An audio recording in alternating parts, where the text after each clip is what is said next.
Today's lesson is inspired by Georgia O'Keeffe's flowers. She would paint flowers that filled the whole area, her whole canvas, and that's what we're going to do now.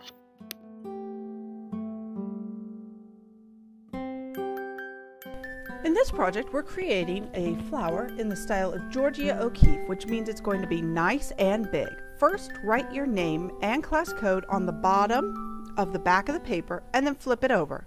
I'm using a white pencil just so you can see better, but I want you to use a regular leaded pencil.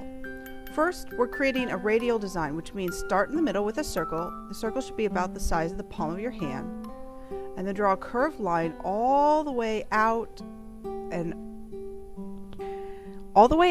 then off your page, because Georgia O'Keeffe created very large flowers that fell off the page. And as you can see now here, just start about halfway up the next petal, falling off the page, but keep drawing the line, just not on your page. That'll keep your line going the right direction. Starting about halfway up the petal, off the page, all the way down back to the middle. Do this for each one of your petals. Off the page, keep drawing it, and all the way down. And if you have an extra space, you can see here, I'm just going to draw those curved lines off the page. Then it's time to draw your stem.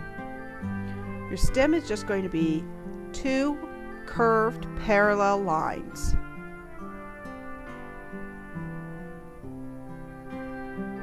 Just like that.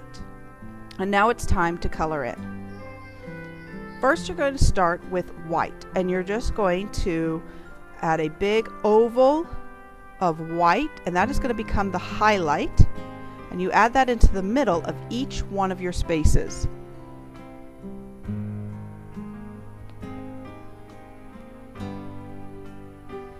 And when you draw with chalk pastels, don't push down too hard or you'll just make a big mess.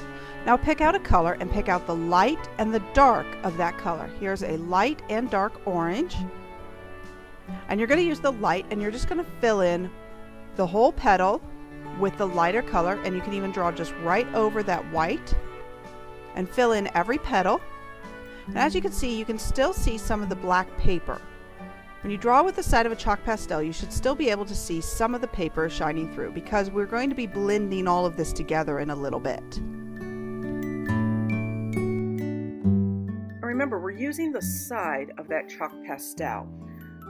Then for the edges, you're going to use the darker color, and you're going to hold it more like a pencil, more like you would normally hold something.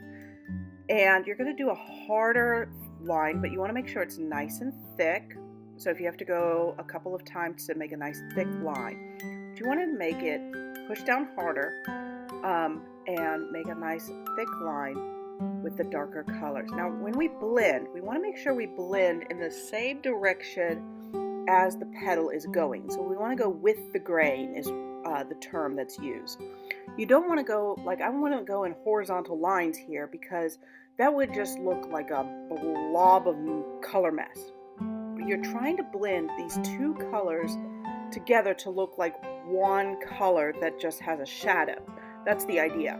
You don't want it to look like two colors. You want it to look like one blended together color. So you blend them all nicely together. All right, now I'm going to start on the stem, and I'm going to use light green and dark green. The light green goes in the middle and fills the whole thing in, and then the dark green outlines it. And I do a much better job of blending the colors together here on the stem and in the middle as well. I'm going to do red, so I'm actually going to pull out light red, which we commonly call pink, and red.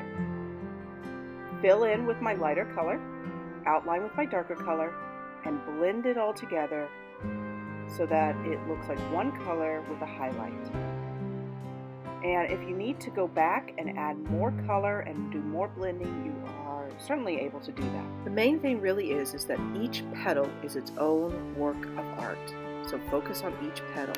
All right, when you're all finished, don't blow the dust off, because it'll get up in the air and everybody will start sneezing.